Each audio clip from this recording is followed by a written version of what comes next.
Okay so अभी तक हमने क्या पढ़ा है ज़रा देखें। तो एक जल्दी से रिकैप एक कर लेते हैं। What we have learn so far, that is quick recap. तो क्विक रिकैप में हमने देखा है कि अगर एंटी क्लॉकवाइज में अगर हम एंगल को रोटेट करते हैं, that is the positive rotation. मतलब जैसे आपने यहाँ शुरुआत किया और आप इस तरह से एंटी क्लॉकवाइज डायरेक्शन में जा रहे हो, तो जो रोटेशन होगा this is called the positive rotation. Okay, अगर क्लॉकवाइज डायरेक्शन में रोटेशन कर रहे हो so it is called the negative rotation. तो क्लॉक जो घड़ियाँ हम देखते हैं उस दिशा में rotation is negative rotation, anti clock rotation is the positive rotation. उसके बाद फिर देखा है कि एक रेडियन क्या होता है। तो रेडियन एक यूनिट होती है जो कि डायमेंशनलेस होती है, लेकिन अगर हम डिग्री के टर्म में लिखें तो एक रेडियन 57.3 डिग्री होती है। और रेडियन को हम तब यूज करते हैं जब हम कोई लीनियर क्वांटिटी जैसे आर्क लेंथ है, रेडियस है और angular quantity suppose angular velocity है, एंगुलर एक्सेलरेशन है, इनको आपस में रिलेट कर रहे होते हैं तो उस समय हम हमेशा रेडियन को ही यूज करते हैं। जैसे रेडियन पर सेकंड यूज करेंगे, रेडियन पर सेकंड स्क्वायर यूज करेंगे, तो हम रेडियन के टर्म में अपनी क्वांटिटी हमेशा लिखेंगे। अगर नहीं लिखी क्वेश्चन में तो कन्वर्ट करेंगे। अगर हम खास तौर पर अगर हम लीनियर क्वांटिटी लाइक डिस्टेंस और angular quantity like angular velocity, angular acceleration, इनके बीच में कोई रिलेशन लिख रहे हो, न्यूमेरिकल्स आएंगे उस तरह के, तो हम लोग उसके ऊपर बात करेंगे। ओके सो अब आज का टॉपिक है कि let us think about the angular velocity and angular acceleration. बार बार हम तुलना करते रहेंगे, अपने आप को लेके जाएंगे लीनियर केस में और फिर हम आएंगे एंगुलर केस में। तो लीनियर केस में क्या होता है, जैसे मान लो कि आप ये सोचो कि कोई कार है, चल रही है। तो कार आपकी चल रही है और वो एक एक्स डिस्टेंस कवर कर रही है, चलती हुई चली जा रही है और ये एक्स डिस्टेंस उसने कवर किया टी टाइम में। तो अगर आप इस एक्स को टी के साथ डिवाइड कर दो, मतलब जितना डिस्टेंस कवर किया, जितने टाइम में कवर किया, तो उन दोनों का जो रेशियो होता है दैट इज़ द वेलोसिटी। तो यहाँ पर क्या हुआ कि एक डायरेक्शन में भागी जा रही है कार, आपकी जो भी आपका मूविंग ऑब्जेक्ट है वो एक डायरेक्शन में भागा जा रहा है। तो उस डायरेक्शन में भागते हुए उस ऑब्जेक्ट की डिस्प्लेसमेंट को और उसके टाइम को डिवाइड कर दोगे तो आपको क्या मिल जाएगा, वेलोसिटी मिल जाएगी। This is the linear velocity. तो वो डिस्प्लेसमेंट के साथ है। लेकिन एंगुलर में क्या होता है, एंगुलर में कहीं कोई भाग नहीं रहा है। सपोज आप ऐसे गोल गोल गोल गोल घूम रहे हो, एक पॉइंट है, उसके चारों से ये घड़ी है, जैसे घड़ी की सुई है, वो इस तरह से घूम रही है, जस्ट घूम रही है। तो अब ये घूम रही है, कहीं भाग नहीं रही है। लेकिन यहाँ पर भी हम क्या कहेंगे कि आप ऐसे कहोगे कि यहाँ पर भी एंगुलर डिस्प्लेसमेंट होता है। कैसे होता है, जैसे मान लीजिए शुरू शुरू में आपकी घड़ियाँ ऐसे थी, ये मान लो मिनट की घड़ी है और इसके साथ एक घंटे की घड़ी है। फिर क्या हुआ, घंटे की घड़ी थोड़ा सा हिली लेकिन मिनट की घड़ी यहाँ आ गई। तो अब देखो यहाँ पर एक थीटा डिग्री बन गया, तो इसे कहेंगे थीटा डिग्री का डिस्प्लेसमेंट हुआ। पहले की तुलना में अब थीटा डिग्री का डिस्प्लेसमेंट हुआ। तो अब ये डिस्प्लेसमेंट भी किसी टाइम में होगा। 5 मिनट में हमारी घंटे की सुई मिनट की सुई से कितने एंगल पे आगे बढ़ गई, फिर अगले 15 मिनट में वो 90 डिग्री आगे बढ़ गई, फिर अगले आधे घंटे में वो 180 डिग्री आगे बढ़ गई। तो इस तरह से हम क्या करते रहते हैं, हम एक डिस्प्लेसमेंट को शो कर सकते हैं। तो एंगुलर वेलोसिटी को हम यहाँ पर शो कर रहे हैं। उसी तरह से जब हम कहते हैं कि जब वेलोसिटी टाइम के साथ चेंज हो, जैसे आपकी कार है, आप चला रहे हो 40 की स्पीड से चले जा रहे हो, तो आपकी वेलोसिटी 40 किलोमीटर प्रति घंटा है। अचानक से आपने एक्सीलरेटर पर पैर दबा दिया और विदिन 5 मिनट में आप 40 से 120 पहुँच गए। तो यहाँ पर क्या हुआ, एक्सेलरेशन हुआ, rate of change of velocity. तो rate of change of displacement is velocity, and velocity का भी जब रेट ऑफ चेंज निकालते हैं then it is called the displacement. तो कोई सीधा भाग रहा है तो लीनियर डिस्प्लेसमेंट, सीधा भाग रहा है तो लीनियर वेलोसिटी। ऐसे कोई सी एंगल पे गोल गोल किसी सर्किल पे किसी पॉइंट के अबाउट घूम रहा है, it is angular velocity. And अगर वो वेलोसिटी घूमने की रफ्तार समय के साथ बदल रही है, बढ़ रही, घट रही, जो भी कुछ हो रहा है, तो वहाँ पर एंगुलर एक्सेलरेशन आएगा। ओके जैसे यहाँ पर आप देखें, यहाँ पर लिख रहे हैं हम यहाँ पर कि व्हेन द डिस्प्लेसमेंट लीनियर, मतलब डिस्प्लेसमेंट मतलब हम वो लीनियर टर्म की बात कर रहे हैं, displacement is divided by time, we get linear velocity. And similarly when the angular displacement हम लेते हैं, मतलब थीटा का चेंज कितना हुआ, उसको टाइम से डिवाइड करते हैं तो हमारे पास क्या आती है, angular velocity. But there is a major difference, एक बड़ा डिफरेंस क्या है कि लीनियर वेलोसिटी में हम एक जगह से आगे बढ़ जाते हैं कहीं। जैसे आप मूव कर रहे हो तो आप हजरतगंज से होते हुए अमीनाबाद पहुंच गए आधे घंटे में, तो आपकी वेलोसिटी 40 किलोमीटर की स्पीड से मूव कर रहे थे एक दिशा में, तो आप पहुंच गए। लेकिन एंगुलर में ऐसा नहीं होगा। एंगुलर में क्या होगा, घूम के फिर वहीं आओगे। जैसे मिनट की सेकंड की सुई को देखो, सेकंड की सुई 12 पे है, टिक टिक टिक टिक टिक टिक करते हुए मूव की और 1 मिनट बाद फिर 12 पे आ गई। बाकी सुइयाँ हिल गई, समय में थोड़ा आगे बढ़ गए, लेकिन वो घड़ी फिर वहीं आ गई सुई, फिर अगला चक्कर लगाया फिर वहीं आ गई। तो यहाँ पर क्या होता है, यहाँ एंगुलर वेलोसिटी जब डिफाइन करते हैं तो it is about an axis, हम एक एक्सिस के अबाउट कहते हैं। क्योंकि क्या हो रहा है, इसे मान लो एक एक्सिस है, सपोज एक खंभा गड़ा हुआ है, इस खंभे से एक रस्सी बंधी हुई है और इस रस्सी में एक कोई जानवर है जो यहाँ पर बंधा हुआ है, इस तरह से ये जानवर है। अब ये जानवर क्या हो रहा है, ये लगातार इस रस्सी को तने हुए आगे आगे घूम रहा है, गोल गोल घूम रहा है, ठीक है। तो ये इस खंभे के अबाउट घूम रहा है, तो हम इसकी जब भी angular speed, angular velocity omega define करेंगे तो हम इस खंभे के अबाउट करेंगे, इस एक्सिस के अबाउट करेंगे। तो ये हमेशा समझना, लीनियर डिस्प्लेसमेंट में हम कहीं आगे बढ़ जाते हैं, लीनियरली डिस्प्लेस होते रहते हैं, पर एंगुलर वेलोसिटी में क्या होता है, हम किसी एक्सिस के अबाउट डिफाइन करते हैं। अब और तरीका वही है, जितने समय में कोई चीज़ यहाँ से यहाँ पहुँची उस समय को नोट कर लो और जहाँ जो डिस्प्लेसमेंट है उसको नोट कर लो, दोनों को डिवाइड कर दोगे, लीनियर वेलोसिटी आ जाएगी। कोई वेलोसिटी यहाँ थी, कितने एंगल उसने कितने टाइम में चेंज किया, वो एंगल नोट कर लो, वो टाइम नोट कर लो, दोनों को डिवाइड कर दोगे तो आपको एंगुलर वेलोसिटी मिल जाएगी। लेकिन अंतर क्या है, एंगुलर वेलोसिटी में कोई जो ऑब्जेक्ट है जो घूम रहा है वो कहीं बढ़ा नहीं, किसी एक्सिस की तरफ बढ़ा नहीं, वो एक्सिस के चारों तरफ घूम रहा है, जैसे गाय बंधी हुई खूंटे से, तो उस खूंटे के चारों तरफ घूम रही है। समझ रहे हो ना, इस तरह की चीज़ों को हमें समझना है। ये बहुत छोटी छोटी चीज़ें हैं, लेकिन यही छोटी छोटी चीज़ें जो आपको लगता है तो छोटी छोटी चीज़ें यही एक बड़े कॉन्सेप्ट को ओरिजिनेट करती हैं। तो angular velocity is always defined about axis, about an axis, जिसको कहते हैं एक्सिस ऑफ रोटेशन। अच्छा, यहाँ पर देखो, अगर हम इस डायग्राम के बारे में बात करें तो हमारे पास एक डायग्राम है जिसमें एक एक्सिस है एक्स एक्सिस, एक एक्सिस है वाई एक्सिस, एक एक्सिस है जेड एक्सिस। अब एक ऑब्जेक्ट है जो कोई पॉइंट P से पॉइंट Q की तरफ गया, घूम रहा है, इसके चारों तरफ ये कौन सा प्लेन है, एक्स वाई प्लेन है। तो एक्स वाई प्लेन में कोई ऑब्जेक्ट घूम रहा है इस तरह से, पॉइंट P से पॉइंट Q की तरफ जा रहा है। तो वो जब घूमेगा, जब पूरा गोला पूरा करेगा तो किसके अबाउट रोटेट करेगा, इस जेड एक्सिस के अबाउट। ये जो हमारी जेड एक्सिस है, इस जेड एक्सिस के अबाउट रोटेट करेगा। तो इसको हम कहेंगे rotation is about the Z axis, तो इसे एक्सिस ऑफ रोटेशन कहा जाएगा। अब वो एक्स वाई प्लेन में पहले मान लो किसी टाइम t1 पे हमने देखा तो एंगल θ1 बना रहा था, फिर हमने टाइम t2 पे देखा तो एंगल θ2 बना रहा है। जरूरी नहीं हमने अब घड़ी तो चल रही लगातार, हमने हमारी जब नज़र गई तो हमने ऑब्जर्वेशन लेना शुरू किया, जिसमें नज़र गई तो सेकंड की सुई मान लो 3 पे थी, ठीक है। फिर आगे अगली फिर देखते रहे 5 मिनट तक देखते रहे, देखा कहाँ तक पहुंची, या 5 सेकंड देखा कहाँ तक पहुंची। तो हमने अपना ऑब्जर्वेशन जिस समय लेना शुरू किया वो टाइम t1 था, जब हमने दोबारा ऑब्जर्वेशन मतलब जब खत्म किया अपना ऑब्जर्वेशन तो टाइम t2 था। तो जब टाइम t1 लिया तो उस समय हमारा देखा हमारी जो मिनट की सेकंड की सुई है वो θ1 एंगल पे थी, किसी एक्स एक्सिस के अबाउट। और जब टाइम t2 पे आप गए तो देखा कि वो θ2 एंगल पर है एक्स एक्सिस के साथ में। तो अब आप यहाँ पर क्या देख रहे हो कि चेंज इन टाइम क्या है, t2 से t1 तक। मतलब आपने जब देखना शुरू किया वो आपका शुरुआती समय था t1, जरूरी नहीं कि वो जीरो ही हो, आप उसे कुछ भी ले सकते हो, आप उसे t1 ले लिया। फिर जब आपने देखना बंद किया सेकंड की सुई को तो टाइम हुआ t2, तो ये दोनों का डिफरेंस ले लिया। वैसे ही जब देखना शुरू किया तो एंगल था θ1, जब देखना बंद किया तो θ2, तो θ2 माइनस θ1 जो है आपका एंगुलर डिस्प्लेसमेंट है। अब यहाँ पर चूंकि आपने देखते रहे ना, यहाँ पर ऐसा नहीं कि एक बहुत थोड़े समय के लिए देखा, आपने लगातार उस ऑब्जर्वेशन को किया है। तो अब यहाँ पर एक चीज़ समझो, जब हम लगातार कोई ऑब्जर्वेशन कर रहे हैं तो हम एक टर्म डिफाइन करते हैं कि जेड एक्सिस के अबाउट रोटेशन हो रहा है, तो हम वहाँ पर एक टर्म डिफाइन करते हैं एवरेज टर्म। तो हम यहाँ पर एवरेज एंगुलर वेलोसिटी की बात करेंगे। तो एवरेज एंगुलर वेलोसिटी क्या होगी, जितना डिस्प्लेसमेंट एंगुलर डिस्प्लेसमेंट हुआ है, यानी कि θ2 माइनस θ1 जो हुआ है, और जितने समय में हुआ है उसको आप डिवाइड कर दो। तो जो θ2 माइनस θ1 को हमने डेल्टा थीटा कर दिया। यहाँ डेल्टा जो वर्ड है, ये डेल्टा सिंबल जो है वो चेंज को शो करता है, चेंज को दिखाने के लिए इस्तेमाल होता है।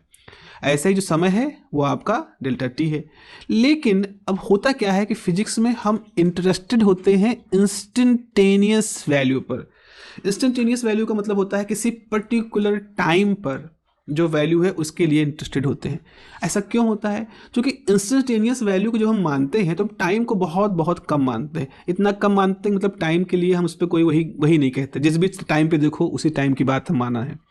जैसे जैसे कोई चीज़ होती है ना रेडी टू यूज होती है, जैसे आपके पास कोई चीज़ है, बस आप उसको उसको बनाना नहीं है, जैसे खाने वाली कोई चीज़ है, आपने बस पैकेट खोला खा लिया, इंस्टेंट यूज करने वाली है। तो ऐसा अगर वो उसको प्रिपेयर करना होता तो आपको सोचना पड़ता कि इसको हम फाड़ेंगे, फिर इसको हम गर्म करेंगे, या इसमें पानी मिलाएंगे, या इसको हम प्रिपेयर करेंगे। नहीं, हम नहीं चाहते उसके लिए। तो एवरेज इज समथिंग जिसमें हमने कुछ समय लगाया है, T2 से T1 तक का समय लगाया है, थीटा2 से थीटा1 तक का ऑब्जर्वेशन देखा है। लेकिन इंस्टेंटेनियस वैल्यू का मतलब ये होता है कि जो किसी पर्टिकुलर टाइम पर वैल्यू जो हमें मालूम चल जाए उसको हम इंस्टेंटेनियस वैल्यू कहते हैं। इसीलिए आप फिजिक्स में देखोगे हम लीनियर वेलोसिटी की बात करेंगे तो भी हम इंस्टेंटेनियस लीनियर वेलोसिटी के बारे में इंटरेस्टेड होंगे, हम लीनियर एक्सेलरेशन की बात करेंगे तो इंस्टेंटेनियस लीनियर एक्सेलरेशन के लिए हम इंटरेस्टेड होंगे।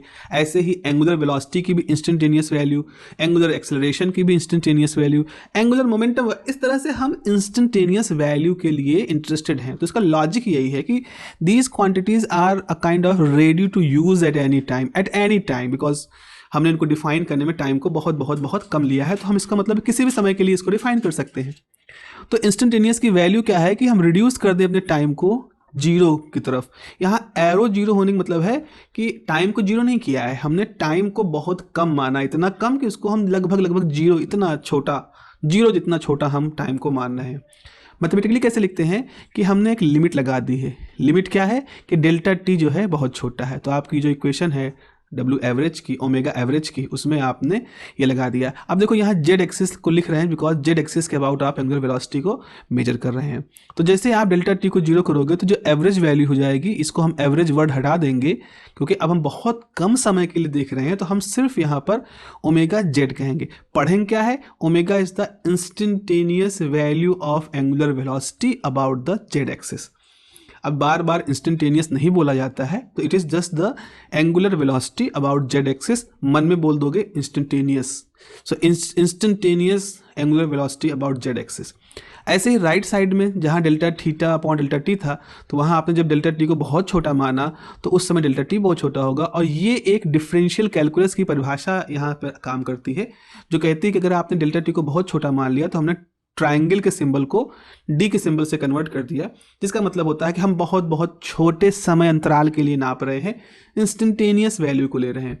तो इतना करने के बाद हमारा जो पूरा ऑब्जेक्ट है, हमारा जो पूरा फॉर्मूला है, वो कैसे कन्वर्ट हो गया, omega Z is equal to d theta by d t. Now what is the meaning of Z here? यार जेड मतलब होता है वेरी स्मॉल, जेड मतलब होता है जेड एक्सिस के अबाउट, और ओमेगा मतलब बहुत थोड़े समय के लिए, इंस्टेंटेनियस समय के लिए।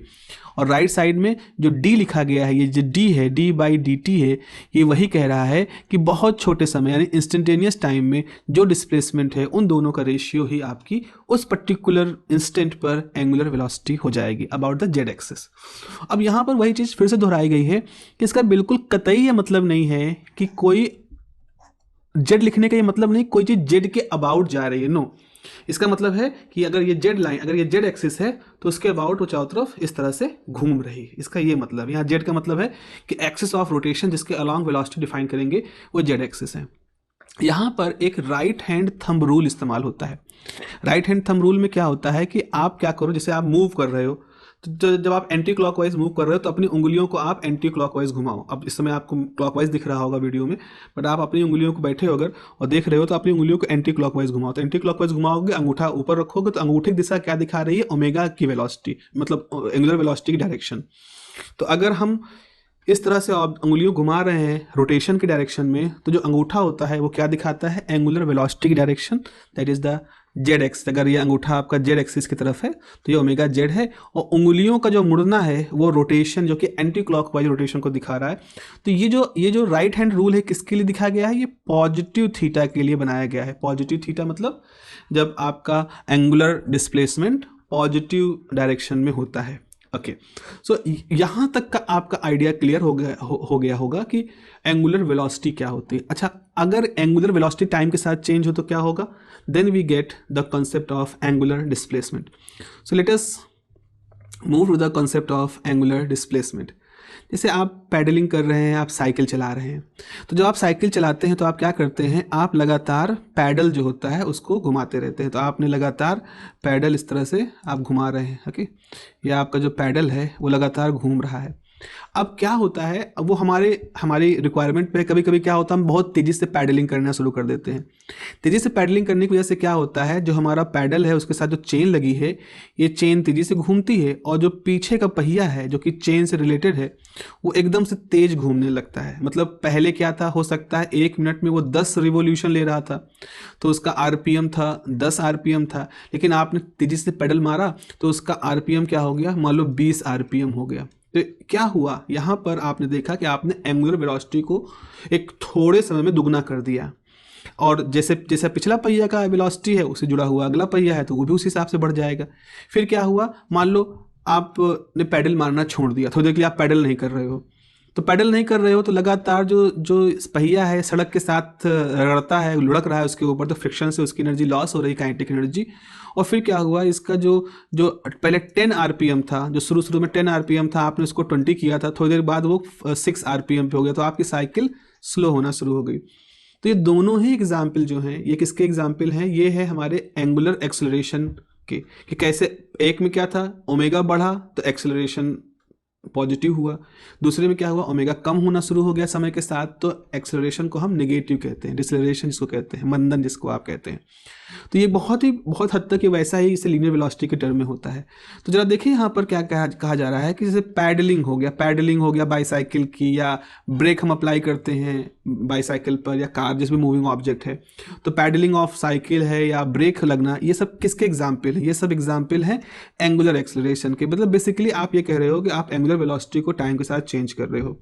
तो अगर हम उन्हीं सारे लॉजिक्स जैसे पहले पढ़े थे, इंस्टेंटेनियस वैल्यू की बात करें, तो जो इंस्टेंटेनियस एक्सेलरेशन होगा वो भी कैसा होगा, alpha Z is D omega Z by d T. आप यहाँ पे देखें, ओमेगा की वेलोसिटी, ओमेगा जो एंगुलर वेलोसिटी थी उन्हें जेड डायरेक्शन के अलॉन्ग ली थी, तो हम यहाँ पर एंगुलर एक्सेलरेशन भी उसी डायरेक्शन में लेंगे जिस डायरेक्शन में हमारी वेलोसिटी हो रही है। तो अब आप कहोगे सर यहाँ पर एंगुलर एक्सेलरेशन के पॉजिटिव और निगेटिव होने का मतलब क्या है, तो बहुत ध्यान समझना, बहुत ही क्रूशियल ये पॉइंट है जहां हम एंगुलर एक्सेलरेशन के पॉजिटिव निगेटिव होने को समझेंगे।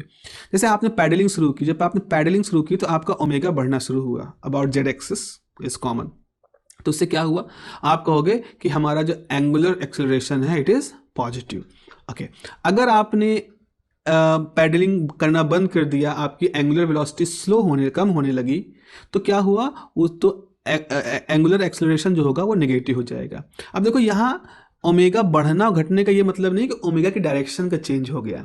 ओमेगा डायरेक्शन चेंज होने का मतलब क्या है, मान लो कोई चीज़ इसके अबाउट क्लॉकवाइज घूम रही थी, अगर वो एंटी क्लॉकवाइज घूमना शुरू करे तो फिर हमारा ओमेगा नीचे हो जाएगा। लेकिन हम क्या कह रहे हैं, पहले कोई चीज़ बहुत तेज़ी से घूम रही थी और फिर धीरे धीरे स्लो हो गई, डायरेक्शन वही एंटी क्लॉकवाइज घूम रही है, लेकिन पहले वो 20 आरपीएम पे घूम रही थी, अब वो 5 आरपीएम पे आ गई, तो 20 से 5 हुआ, इसका मतलब जो अल्फा होगा वो ओमेगा की डायरेक्शन क्या थी, ओमेगा डायरेक्शन अंगूठा ही तो थी, पहले वो ऐसे घूम रही थी 20, अब वो घूम रही है 5, तो ओमेगा तो ऊपर ही रहेगा। लेकिन क्योंकि 20 से 5 हुआ है तो जो एक्सेलरेशन होगा वो अपोजिट हो जाएगा, तो ओमेगा जेड ऊपर की तरफ रहेगा राइट हैंड थंब रूल से, लेकिन अल्फा जेड निगेटिव हो जाएगा। तो निगेटिव किसके रिस्पेक्ट में हम ले रहे हैं, ओमेगा जेड के रिस्पेक्ट में, तो ओमेगा जेड हमेशा राइट हैंड थंब रूल से अप ही रहेगा। अगर आप का साइकिल का पहिया घूम रहा है ऐसे, मतलब 10 आरपीएम पे घूम रहा था, 10 से 12, 13, 15, 18, 20 हो रहा, बढ़ता जा रहा है, तो उस समय क्या होगा, एंगुलर एक्सेलरेशन अप होगा, इसको पॉजिटिव कहेंगे। तो अंगूठा भी ऊपर की तरफ है, एंटी क्लॉकवाइज डायरेक्शन में आपकी उंगलियां हैं, अंगूठा ऊपर की तरफ है और वेलोसिटी लगातार बढ़ती जा रही है, पैडलिंग आप कर रहे हो, तो उस समय जो आपका अल्फा जेड है वो सेम होगा, omega z alpha z same होंगे। This is called the positive value of alpha z. Okay, लेकिन अगर आप स्लो कर रहे हो, पैडलिंग मारना बंद कर दिया, ब्रेक लगाना शुरू कर दिया, तो फिर क्या होगा, स्लो डाउन होना शुरू हो जाएगा और फिर अल्फा जेड ओमेगा जेड के उल्टा हो जाएगा। तो अगर ओमेगा बढ़ता रहा है, बढ़ रहा है, तो अल्फा जेड पॉजिटिव हो रहा है, और अगर ओमेगा कम हो रहा है तो अल्फा जेड नेगेटिव हो रहा है। So this is something which is very important. इसी चीज़ को इस डायग्राम के थ्रू दिखाने का कोशिश की गई है कि जैसे मान लीजिए आपके पास ये पहिया है, सपोज ये हमारा पहिया था, और ये पहिया घूम रहा था एंटी क्लॉकवाइज डायरेक्शन में, और घूमते घूमते स्पीड अप हो गया, मतलब बढ़ गया इसकी स्पीड, तो ओमेगा जेड तो राइट हैंड थंब रूल से तो ऊपर की तरफ होगी, लेकिन यहाँ पर जो कि स्पीड बढ़ा, स्पीड अप हुआ है, तो अल्फा जेड जो होगा that is the positive quantity, alpha Z will be positive. लेकिन अगर पहिया क्या है, स्लो डाउन हो गया है, तो अल्फा जेड क्या होगा, नेगेटिव होगा। इस चीज़ को याद रखना, स्लो डाउन केस में नेगेटिव हो रहा है और स्पीड अप केस में पॉजिटिव हो रहा है। So this is about the angular acceleration kind of thing. तो हमारे पास क्या क्या आ गया, हमारे पास आ गया किसी एक्सिस के अबाउट ओमेगा जेड कितना होता है, ये हमने जान लिया। ठीक है, अगर वो ओमेगा जेड टाइम के साथ चेंज हो रहा है तो अल्फा जेड क्या होता है, ये जान लिया। अच्छा, किस केस में अल्फा जेड पॉजिटिव होगा, ये मालूम चल गया। किस में नेगेटिव होगा, ये मालूम चल गया। ये दो चीज़ें मालूम चल गई। और टाइम के साथ तो हम काम कर ही रहे हैं कि टाइम के साथ कैसे चेंज हो रहा है। सो अब हमारे पास सब कुछ हो गया है। अब हम वेलोसिटी भी जान गए, एक्सेलरेशन भी जान गए, टाइम भी जान गए। तो क्या ऐसा अब हम कुछ कर सकते हैं जो न्यूटन ने किया था, कि इन सब के बीच में रिलेशंस फाइंड करना शुरू कर दे, इन सब के बीच में रिलेशंस ढूंढना, इस्टेब्लिश करना शुरू कर दे। बिल्कुल आप इस्टेब्लिश कर सकते हो रिलेशन। और ये जैसे आपने v बराबर u plus A T linear velocity के टर्म में लिखा था, s बराबर u plus half A T, या v स्क्वायर प्लस 2as, इस तरह से फार्मूले लिखे थे आपने लीनियर वेलोसिटी के टर्म में। वैसे ही फार्मूले आप इक्वेशन ऑफ मोशन, जिसको हम कहेंगे, वो लिख सकते हैं रोटेशनल मोशन के केस में। यहाँ पर भी आप उसको वैसा ही लिख सकते हैं। और इसको डेरिवेशन जो हम लोग कर रहे हैं, करेंगे, इसमें हम किसी भी जगह पर वो सब मतलब इंटीग्रेशन नहीं यूज कर रहे हैं, because this is specifically for the people who are not very much familiar with the differentiation and integration, and this is approach for the life science students. So हम लोग अवॉइड करेंगे, जहाँ बहुत ज़रूरत पड़ गई वहाँ कर दिया with the logic, but we are not going to unnecessarily insert the integration and differentiation in the discussion। Algebra पे जितना बेस हो सकता है हमारा डिस्कशन हम रखेंगे, ताकि डेरिवेशन जो हम लोग करें भी वो बहुत ही थॉट प्रोवोकिंग हो, आपको उसकी इंसाइट देते रहें, उसके साथ में इंसाइटफुल वो हो, और सिंपल प्लग इन इंसर्ट करके आपको हम वो इस्टेब्लिश कर दे relation. Okay, so the topic of our next discussion will be the derivation of the equation of motion for the rotational dynamics। चलिए मिलते हैं अगली क्लास में। Have a nice day, take care, bye bye.